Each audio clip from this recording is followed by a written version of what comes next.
அஸ்ஸலாமு அலைக்கும். இன்றைக்கி வந்து ஒன் பாட் ரெசிபி முட்டை மிட்டாய் தான். கடையில் உள்ள மாதிரியே நல்லா ஜூஸியாக நல்லா டேஸ்ட்டாக சூப்பராக செய்யலாம். என்னோடய ரெசிபியை மட்டும் கண்டிப்பாக நீங்கள் ஃபாலோ பண்ணி ட்ரை பண்ணி பாருங்கள். உங்களுக்குமே சூப்பராக வரும்.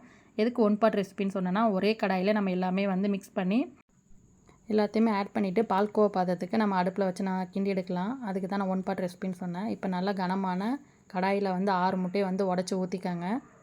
அதோட வந்து ஒரு டீஸ்பூன் வந்து ஏலக்காய் தூள் ஆட் பண்ணிக்கோங்க. 220 கிராம் வந்து பவுடர் சுகர் ஆட் பண்ணிக்கோங்க. பவுடர் சுகர் தான் கிடையாது, நீங்கள் நார்மல் சுகர் கூட ஆட் பண்ணிக்கோங்க. இந்த முட்டை மிட்டாய்க்கு இந்த ஸ்வீட்னஸே போதும்.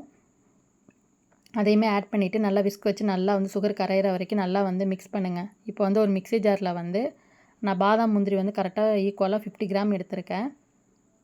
அதையுமே எடுத்துகிட்டு கொஞ்சமாக பால் ஊற்றி நல்லா வந்து பேஸ்ட்டாக அரைச்சி எடுத்துக்கோங்க. ஏன்னா பால் ஊற்றினா தான் அது நல்லா பேஸ்ட்டாக அரைக்க வரும். இப்போ அதையுமே அதில் ஆட் பண்ணுங்கள். ஆட் பண்ணிவிட்டு நல்லா வந்து விஸ்க் வச்சு மறுபடியும் வந்து மிக்ஸ் பண்ணுங்கள்.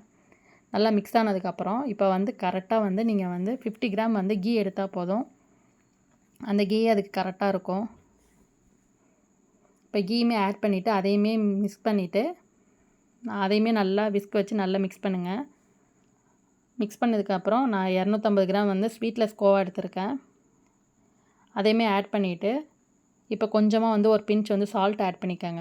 ஆட் பண்ணிவிட்டு இப்போ வந்து அடுப்பை ஆன் பண்ணிவிட்டு இந்த கடாயை வந்து அதில் வச்சுட்டு நல்லா வந்து கை விடாமல் கொஞ்சம் நேரம் நல்லா மிக்ஸ் பண்ணுங்கள்.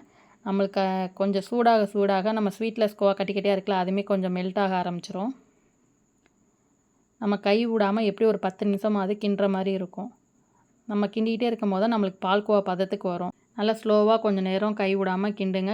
பால்கோவா பதத்துக்கு வந்ததுக்கப்புறம் 2 ட்ராப் வந்து ரோஸ் எசன்ஸ் ஆட் பண்ணிக்கோங்க. அதிகமாக ஆட் பண்ணிடாதீங்க.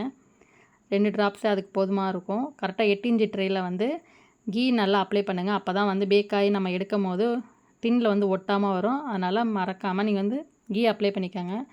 இப்போ நல்லா ஈவனாக எல்லா இடத்துலையும் ஸ்ப்ரெட் பண்ணிவிட்டு 10 மினிட்ஸ் வந்து நான் 180 டிகிரியில் வந்து ப்ரீ ஹீட் பண்ண அவனில் 20 மினிட்ஸ் நீங்கள் பேக் பண்ணி எடுத்துட்டா சூப்பரான முட்டை மிட்டாய் வந்து ரெடி ஆயிரும். கண்டிப்பாக இதை ஆற வச்சுட்டு தான் நீங்கள் பீசஸ்மே போடணும். பீஸ் போட்டு உங்களுக்கு எடுத்து காட்டுற மாதிரிங்க டின்னில் எப்படி ஒட்டாமல் வருது அப்படின்ட்டு.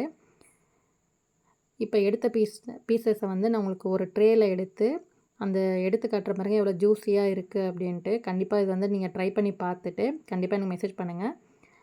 நீங்கள் உங்களுக்கு வந்து ப்ரௌனி முட்டை மிட்டாய் குக்கீஸ்லாம் ஆர்டர் கொடுக்குறதா இருந்தால் ஸ்க்ரீனில் தெரிய நம்பருக்கு வந்து கண்டிப்பாக வந்து மெசேஜ் பண்ணுங்கள்.